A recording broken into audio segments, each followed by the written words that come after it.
very good. And I see he still has the mirror entities as one of his paths. He loves mirror entity. Not only does he's not playing one just to kill people with, he actually wants to draw mirror entity a lot of the time. So he's playing two. And he has, for me, building this deck, he has a bunch of like weird numbers. Like there's one crop rotation.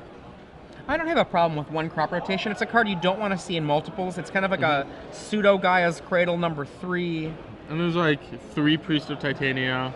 Yeah. Like 5 Llanowar / Finhorn Elves. Yeah. In Urza's block constructed, you would often see one crop rotation in Gaia's Cradle decks. Okay. So. Well, that was like a 5th Cradle because it's the best card in those decks. Well, also though, like some of them wouldn't run the full amount. It was better to have the crop rotation because they were running so low on land that to cradle away for a cradle was good, but to have an extra cradle was bad. Okay.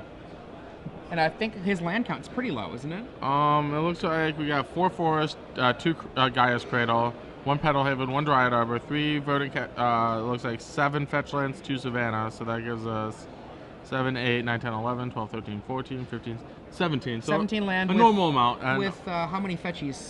7? Yeah, so 3 of them are not real lands. Yeah. There's 2 Cradle, 1 Arbor, so he has 14 starting lands. Right.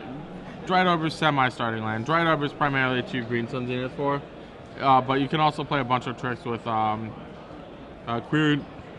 Ranger. What do you think of... someone mentioned yesterday, and I forget who, but it was someone credible, that they thought Green Sun Zenith was oppressive even in Legacy. I don't know about oppressive. It's clearly very strong. Oh man, apparently we have 2 Gerry Thompsons. This is pretty amazing. This space-time continuum has been ruptured. This tournament is all Gerry all the time.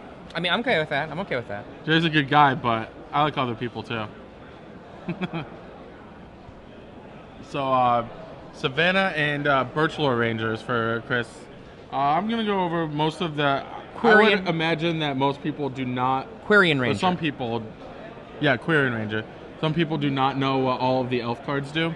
The Quirion Ranger allows you once a turn. It allows you to return a forest to your hand to untap a creature. Yep. It sounds innocuous. It is not. It's fairly powerful. It's not a huge mana engine. It's probably not one of his better opening plays.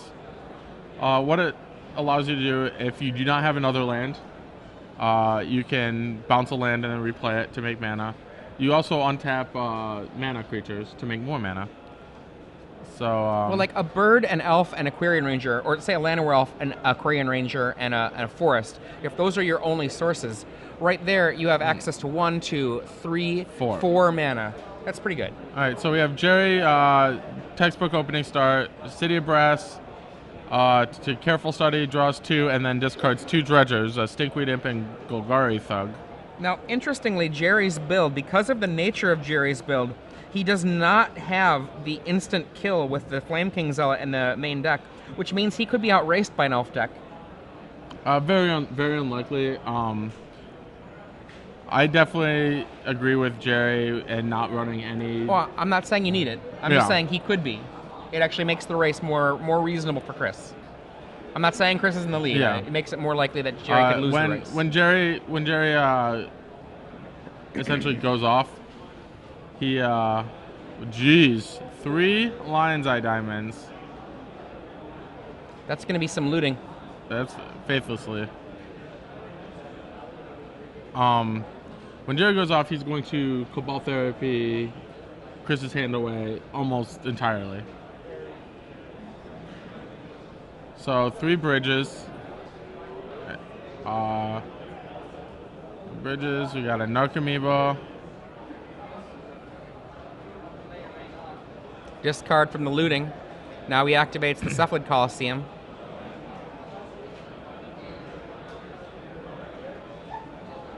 So he's actually looking for another Faithless looting here to flashback with his other LEDs. That would be ideal, but it's like one of those things where there's a Faithless looting. And the Coliseum is draw 3, discard 3. And this should get Gerry through his whole deck. Discard to the Coliseum. crack the Lion's Eye Diamond, recast Flashback. Faith, or Yeah. not recast, flashback the Faithless Looting. Yeah.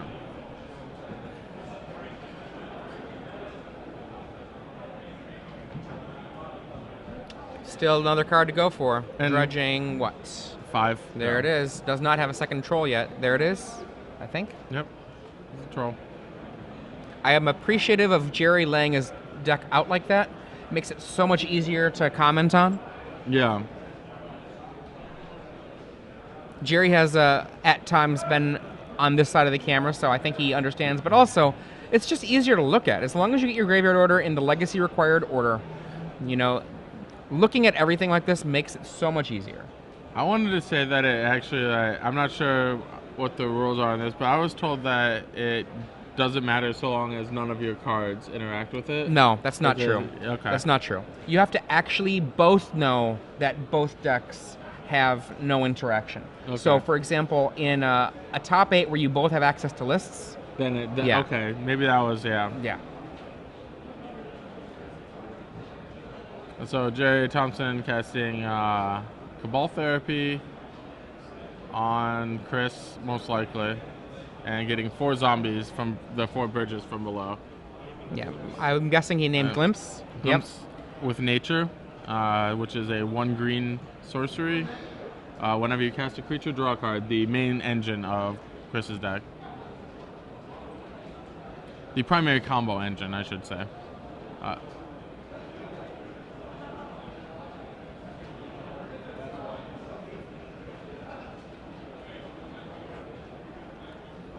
And Queer and Ranger going down. And Gerry with 8 zombie tokens, which is going to become 5 when he flashes back Dread Return on to make a very large Grave Troll.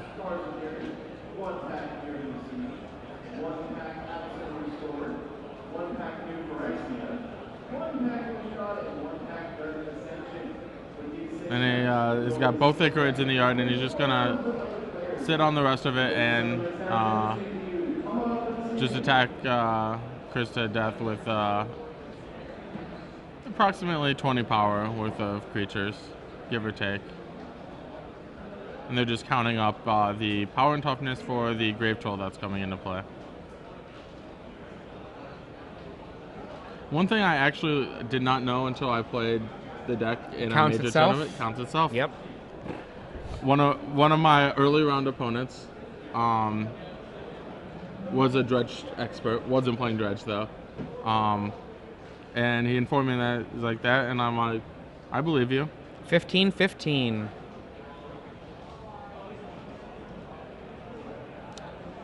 And then 14-14. But yeah, he informed me. I asked the judge to confirm, and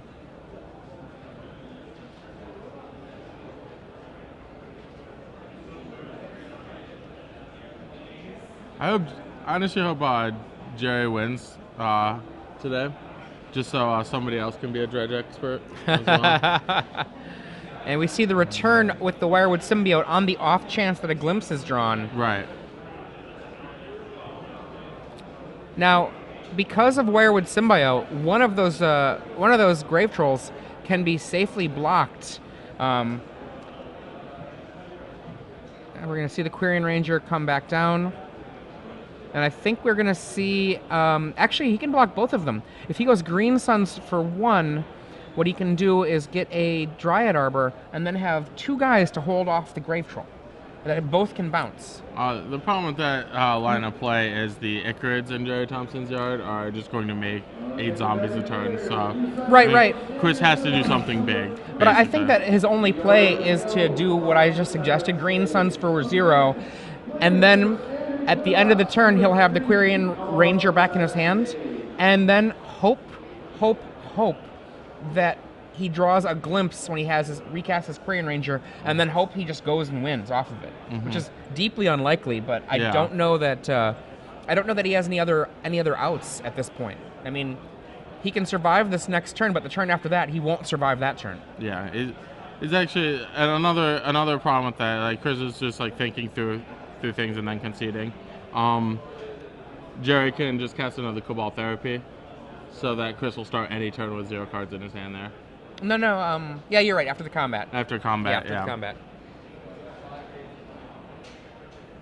Yeah, that disrupts that line. Yeah.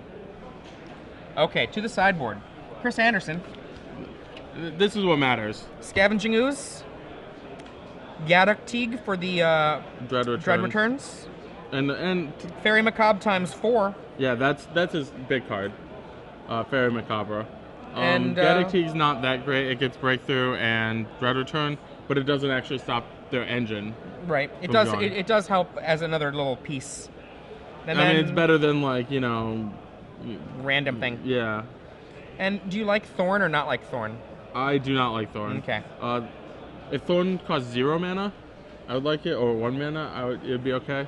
But the fact that they can start,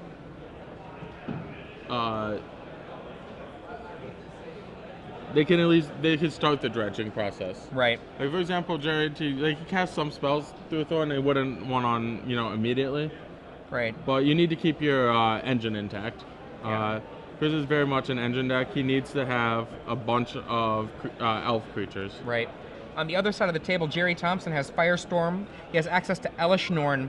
And then he has to ask himself if he wants to bring in some Chain of Vapors and or Nature's Claims. Because unless Chris Anderson and him have had a long conversation, you don't necessarily know what your opponent is doing to try to hate you out. Are they going to be ley lining you? Are they going to be, ravenous trapping you? Are they going to be, what are they doing? And without knowing, it can be hard to do this. Gerry told me that his plan, and I feel like this is also my plan, is to not side in anything out of fear. If you know that a deck is likely to have a certain type, for example, a Goblin Welder deck will probably have Tormod's Crypt. So you can play, build to beat Tormod's Crypt. But a deck like Elves could have anything. Yeah. Any of the surgical, like a deck with Snapcaster is likely to have surgical. Yeah. So his surgical plan is actually 2 Bloodghast and Undiscovered Paradise. In a sense, he's almost hybridizing the Richard Feldman no fear approach, and doing no fear one game unless there's something obvious to hate, and then going after it, and then game 3 going with whatever he sees. Right, and yeah. An idea that Godenis Vidaguris had, I believe, for Pro Tour Valencia, was that in testing with some of the people that were Madison people, a lot of decks that can afford to support multiple paths, like a Ixalan Jailer and a Leyline and a Tormod's Crypt, that because all of the hate that hates out a graveyard, they're different power levels, but they're different kinds of cards as well. In Go's testing, Godenis basically came to a point where he was like, yeah, the nightmare testing for me is someone having one of each. And yeah, for those of you that don't know, Pro Tour Valencia was extended, and it was expected to be Pro Tour Dredge. Which did not happen, really. Did not happen, simply because the hate is really good. Yeah. And yeah, I agree with that. If you're going to dedicate slots, I like a variety of slots. Yeah. One here, one there. Unless you're one piece of hate or the other synergizes with part of your deck. When you have the opportunity to bring synergies into your deck, that's almost always a better call than just going with a card. Yes. For example, like Maverick has, they get the best of both worlds, and that's why I feel like Maverick is almost one of the better suited decks against Dredge and Legacy. They get Green Sun Zenith for Scavenging Ooze. Knight of the Reliquary gets Bajuka Bog. And if you want even more, you can Enlighten Tutor for like Grafdigger's Cage, Wheel of Sun and Moon, something along those lines. You can get, I mean, if you were sitting down and you were Gerry, not knowing what Chris has in his deck, would you do anything besides Firestorms and the Elish Norn?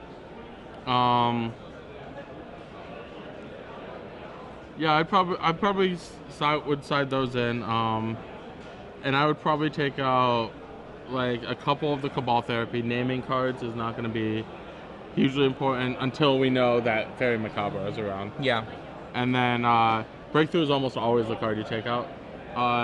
You slow down just a little bit. Yeah. It's the worst dredge enabler, simply because it is rarely the first dredge enabler. The only time it's the first dredge enabler is when you have it in combination with Lion's Eye Diamond. Yeah, you go the opening of land, Lion's Eye, breakthrough for 0, your hand goes away, crack the Lion's Eye, get the red, red, red, oh look, Faithless Looting. Sometimes, yeah. If you're lucky. Yeah. Not even necessarily that lucky if you've got enough dredgers that you discarded. Right. But breakthrough is definitely worse than Faithless Looting, Careful Study, or even Putrid Imp in a lot of situations.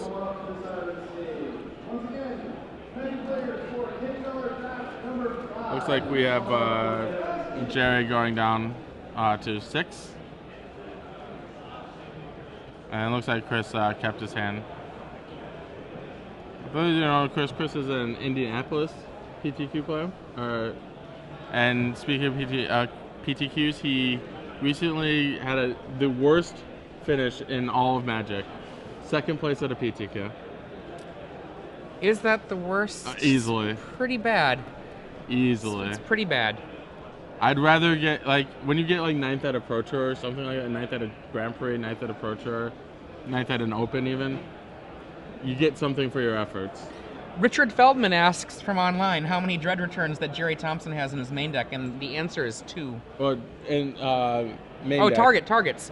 Targets, he has 0 dedicated targets main deck. Mm-hmm. And 3 sideboard targets. Yeah. I mean, his target main deck is Golgari Grave Troll. The best Dread return target ever printed.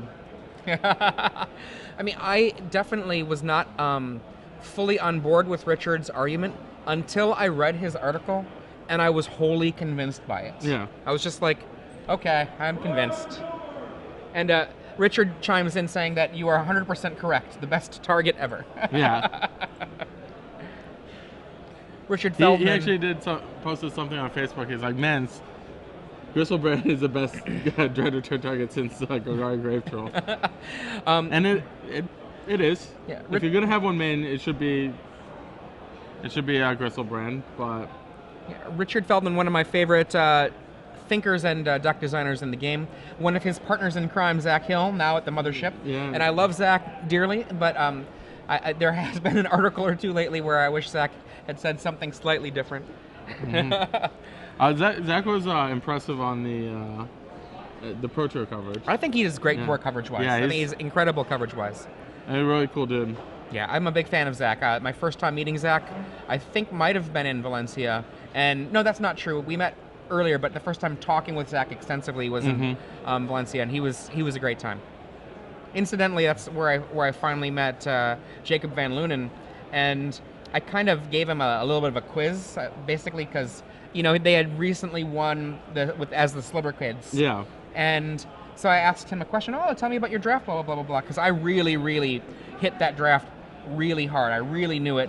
And then I day 2'd a Grand Prix, and my draft partner ended up winning the PTQ while I was in the Grand Prix. Nice. And basically, Jacob Van Lunen made it clear that they didn't just draft slivers. They had about 12 or 13 archetypes of slivers that they knew as sub-archetypes. So that as the draft went, they'd be like, I guess we're sliver, this sliver. I guess we're this sliver. Yeah. Oh, there's another sliver player over there. We're this sliver version 2.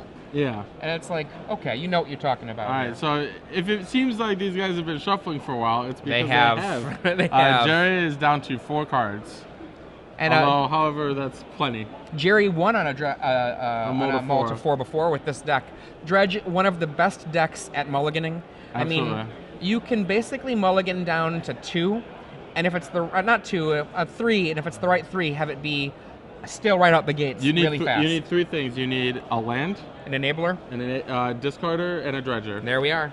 And then you're good to go. And there are a lot of enablers. Well, nearly every card in the deck is one of those, or one of the cards you need to dredge into. Yep. I mean, some people forget that one of the things you can do, and this is not something that dredge regulars forget, but you can Cabal Therapy yourself. Therapy is an enabler. Yeah. And we have a Findhorn Elf from Chris. Putrid Imp from Gerry Thompson. Findhorn Elf is a Llanowar Elf by another name. Yes. I would love to see Findhorn Elf reprinted. I think he's a good guy. I would love to see Chris Sanderson go off here. Is that a Pact? Does he not run Pact? He does not run Pact. Okay. And we see 2 more fake Llanowar elves. And is that a beta Llanowar elf? That is a beta Llanowar That elf. is a pretty Llanowar elf. I mean, you know, Chris, if you're gonna be Chris Anderson and be an elf master, like, you're not. Let's just say you're not playing 7th edition Llanowar elves. Firestorm for I'm very frowny. Oh, jeez. Sorry about your elves. Looks like, okay, a Dredger, we hit a Thug, a Golgari Thug, so a Dredge 4. And a Dread Return.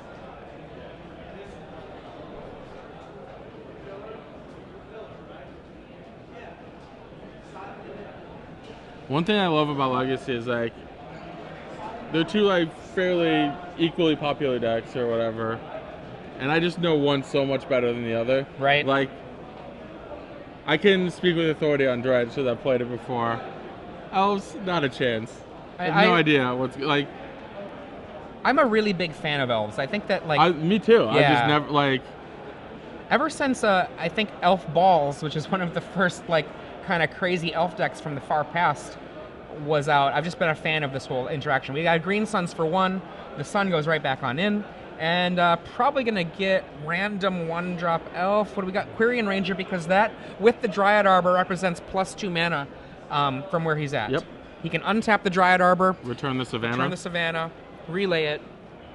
Now, I actually think that around the time of around 2000, Quirion Ranger was in the top 10 1-drops of all time, but since then it has been outclassed. Yeah. That's it.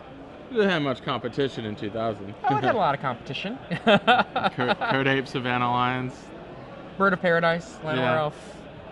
So, the funny thing about a deck like this, I could have figured out, once Chris put Quirion Ranger into play, I understood, oh, that's a pretty good target. Not a chance I would have gotten that target, you know, if that were... I mean, what he does right here, right, is he turns that 2 mana into 2, 3, 4 mana, and that's just a nice little ramp, basically. And we see Gerry dredging away. It did not look like he hit anything impressive. He did return an Icarid this turn. And he still has a Putrid Imp to discard any Grave Trolls he dredges back, so he doesn't have to hit more dredgers. And he did hit a Cabal Therapy earlier. So this is likely to name the Glimpse with it, and Chris has a Glimpse in his hand. 2 of them. Oh, devastation. Yeah. I mean... And that's Heritage Druid and Nettle Sentinel. Those are the 2 mana combo cards, if you will. Yeah, that was about to be absurd the next turn. Do you see what he drew there? I didn't quite catch it. A Wirewood Symbiote. Wirewood Symbiote is the non-elf in the deck. Yep. But it is return an elf to your hand and untap a creature. And we see the Nettle Sentinel. And we see Heritage Druid. And we see Return. Look at that. 2 more extra manas. Wirewood Symbiote. Attack for 2. Mm-hmm. There we go. Bringing the beats.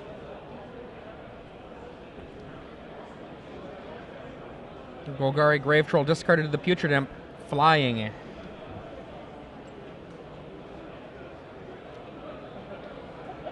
I was just about to say that Gerry Thompson needed to dredge some black creatures to feed the Icarid. He did that in spades.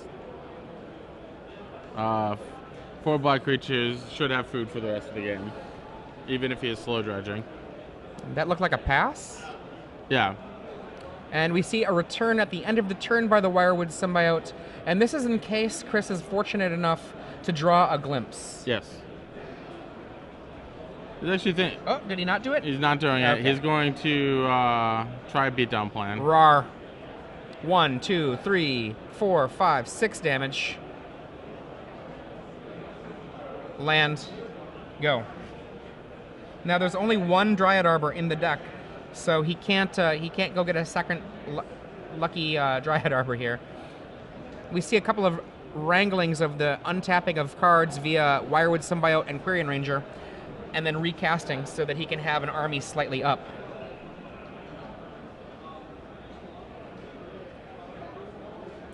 Gerry untaps. We see Ichrid come back from the graveyard, eating a Putrid Imp. And Gerry, looking at the at the table, there was an attack for 6 previously by Chris Anderson, and then before that, I believe an attack for 2. Is that right?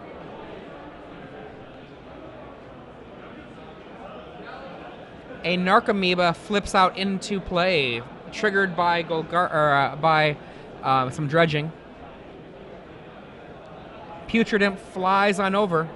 It cannot block, but it can fly right now. And you don't need to block if you're just going to attack. Yep. The Ichrid's not going to attack. That's interesting. Our electronic cheerleader section, Richard Feldman, hoping that Gerry, someone that he's played a lot of Magic with in the past, wins with Richard's favorite Legacy deck. Yeah. I don't know if it's my favorite Legacy deck, but it's up there. It's my second least favorite Legacy deck.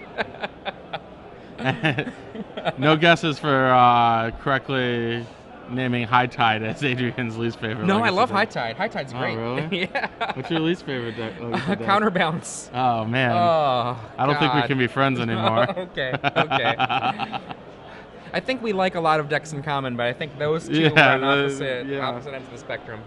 I just think High Tide's the worst to watch. I actually love watching High Tide. I really do. I'm always like, oh, you should have done this. Yeah. Even from a commentating standpoint, I played so much High Tide in my time, and also I keep a High Tide deck handy, just to goldfish with, because it's fun to goldfish. Yeah. I've had a bucket list at one point, and there's a gentleman in Phoenix that only set up candelabras in Phoenix, but I was able to. He wasn't going to play. I'm like, can I borrow your High Tide deck? And I played at Star City Open Vegas, and of course he one-ups me. He played it in Phoenix, and made top 8. Nathan Cardinal. Okay, looks like we're going to make 3 mana. Are we going to see a Green Sun Zenith here? That'd be fantastic. That'd be the best draw. Glimpse. Oh, that might be the best draw. Could be. Really bad it's a cycles if we draw a land here. He returns the Wirewood Symbiote. It's going to return. We can't return the symbiote. He's putting a green in his hand. Not the symbiote. I'm sorry. I meant to say the Heritage Druid. Yes. He's got 4 mana, 3 mana in his pool right now. 4 mana in his pool right now. Returns the Quirion Ranger, which is very good because then he can use that to untap once again the one of the creatures. Creature. 4 mana floating, draw a card. That's a Nettle Sentinel. All right, so we'll have the mana to go off. I'm not sure 3 we'll mana, have the draw cards card. to go off. Oh, what is that? That is a Birchlow Ranger. Oh, it's boy. a magic creature. 6. We have 5, draw a card. Basically what this is going to do, Heritage Druid is tap 3 elves, make 3 mana. So he's going to tap the Heritage... what is that? Is it a Mortar Pod? Oh, okay. That can kill the bridges. Chris Anderson is so happy right now. one Mortar Pod in his deck. All right, so what the basic elf combo is Nettle Sentinel. Every time you cast a green spell, it untaps. So he taps those and 1 other elf to make 3 mana, and use it to cast a 1 mana elf, and untaps a Nettle Sentinel. So he basically ends up with a bunch of extra mana and some tapped elves, basically. Shoots the Narcomoeba. The germ is dead before the Narcomoeba dies. Any bridges in the yard? Are there any even? There were not. Okay. But the Narcomoeba being gone means there's 1 less actual cardboard creature in play for a future Cabal therapy. And then also he can put that Mortar Pod on another creature to interrupt bridges later on in the game. Yes. That's a big appeal. Attack, there. I believe. Yes. For 4? 1, 2, 3, 4? I think so. Yeah, basically attacking with all of his untapped creatures. Right. And relays the Savannah. That was a solid turn for Chris Anderson. I like one mortar pod. Like, one mortar pod, he can find it eventually through the course of drawing his deck, but it's never going to get in his way. He's never going to have a second mortar pod to mess things up. If he needs a non-combo version, like sometimes or non-attacking combo card, mortar pod, because you can make arbitrary amounts of mana and get arbitrary amounts of creatures in play. So many times the mortar pod can just, once you have 20 elves in play, just equip it 20 times with your 40 mana, because that is a thing. Online guest commentator Richard Feldman says, this is before Chris's turn. Prediction, Gerry finds a bridge, Chris can't profitably attack, Gerry wins. Chris draws the glimpse. New prediction, Gerry can't win. It'll be very difficult, I think. Mortar Pot seems fantastic in Dredge. And goodbye Birchlore Rangers. So during the draw step, Chris is sacrificing Birchlore Rangers to kill Narcomoeba via Mortar Pod to prevent Gerry from getting 3 creatures into play to dread return something he can't kill.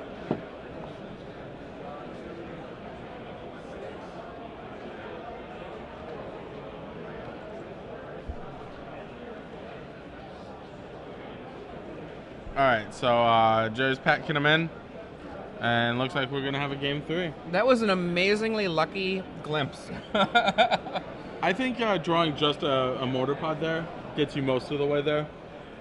But yeah, I mean, going glimpse, creature, and glimpse not hitting a land until you get the mortar pod. Right? Oh my god. Now, one of the reasons I really like elves as a deck is that I really love it, and actually, this is actually a positive thing about Dredge as well. They are both decks that, in the hands of someone who is skilled, a beautiful win can come out of them. But if you don't have that same skill, you will throw away win after win after win. And for me, that's one of the things I like about Legacy.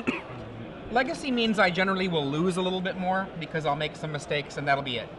But I like that about a format. I like it when the losses come because you messed up. Yeah, there are definitely certain decks that there's no way anybody can pick up every deck in the format. I mean, and be able to pilot with proficiency. I think you could do it if you decided not to have a job and you had another friend who also didn't have a job and you both didn't do anything other than play Magic. I mean, what are there like? Maybe there might be enough hours in the day. Yeah, there are like 25 different archetypes that are probably mainstream archetypes in Legacy. Something like that. Like, at dinner last night, I was talking with a couple of competitors today about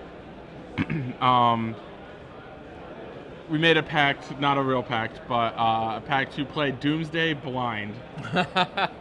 I've never made a Doomsday. Well, I've made one Doomsday pile in my life. It's Sheldock Emrakul or bust. Right. Well, it's funny that you say that because I had this Magic the Gathering party at my house for Star City Games Madison, and a bunch of people show up. And then on the second day of the event, like at a certain point during the Legacy, me and 2 people from Chicago, Greg and Brenna Ivy, we're all out of the event. We go back to my place, have some drinks, and are just talking about Magic and talking about other things.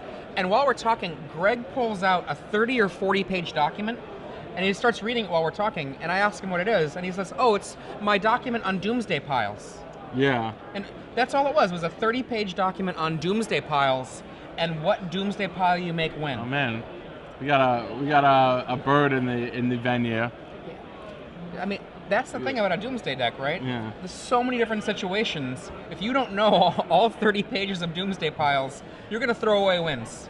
Yeah, you could probably get 90% of your piles with like 5 pages, but that's still like, since when do you need pages of information to pilot a Magic deck proficiently? Right. I mean, not expertly, proficiently. Yeah.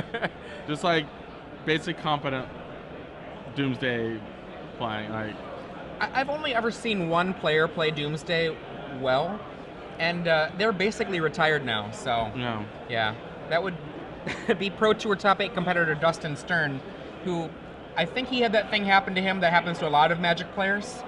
He got into a long-term relationship with somebody that is not a Magic player, and so much for your Magic that can career. sometimes take a toll. Children being another way to not play as much Magic. Yeah. I'm sure we have a lot of people at home who are either with a significant other or have kids, and they're like, "Man, I wish I could go to an event." We try to bring the event to you as best as we can. Mm-hmm. Yeah, there's one player in Phoenix that has cashed every Star City Open he's played in, but is yet to top 8. He's gone whatever X and 2, whatever X is. Right. In every tournament, every Open he's played in. The required X. Yeah. Okay, so Gerry saw a Mortar Pod. Does that change anything for him? Careful study game 1 or turn 1. I don't think it changes anything. And Chris did not show him any Fairy Macabres. That's pretty good for Chris. Gerry discards a Bridge from Below and a Grave Troll to his Careful Study. Grave Troll is such a great early dredger that can make the game end so much quicker. The best there is. Yep.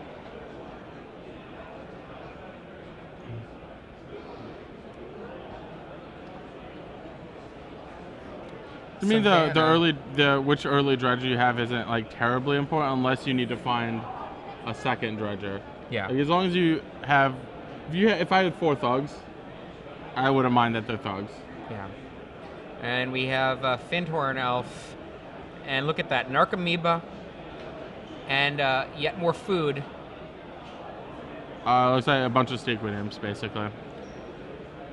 Gerry does have Elesh Norn in his sideboard, so it's possible that he might have brought that in. I certainly would think that would be a perfect opportunity for this matchup, Elesh Norn. Yeah, I mean, basically the thing is you only want a Dread Return target when you think you need it. When when you can't pass the turn. And there are definitely situations where you couldn't always pass the turn. Careful study. What is that? Double Narcomoeba? That would be correct. Nice. This might be it right here.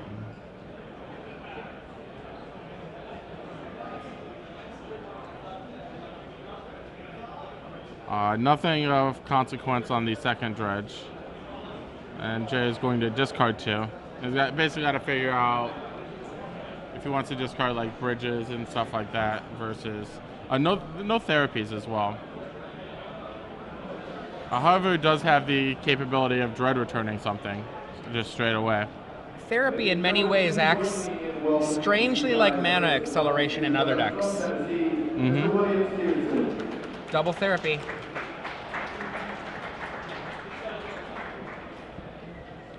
All right, so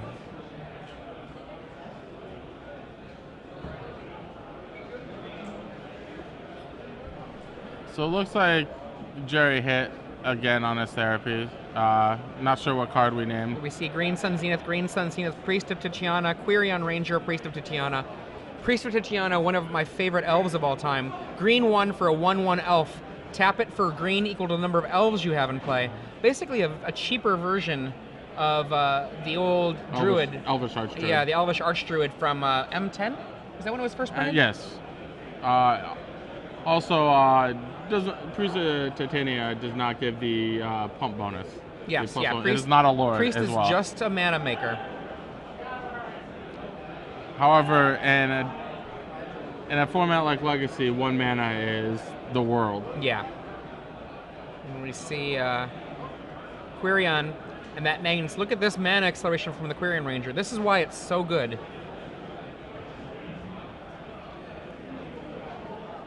So if Chris gets another turn, I'm not sure that he will.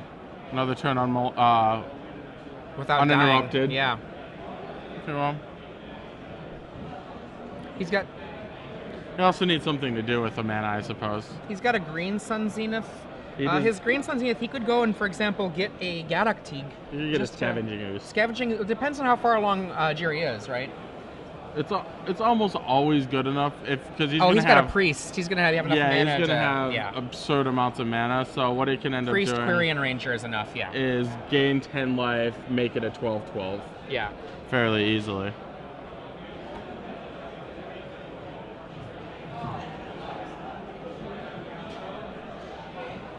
Well, he can't do that because Gerry had a Firestorm to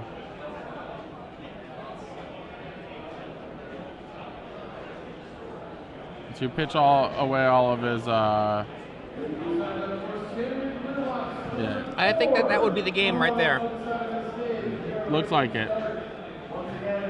The thing is, Dredge is such a non-interactive deck, and it does this thing. And Chris knows it's done. Well, Gerry revealed the Elishnorn. Oh, did he have the Elishnorn? Okay. Yeah. I didn't see it. Off his Dredge, I looked down for a second, and I'm like... Well, Chris was scooping up his cards before the Elishnorn hit the graveyard. So Gerry Thompson goes to 3-0. Chris Anderson, my favorite Legacy player, falls to 2-1. I think he's just my favorite because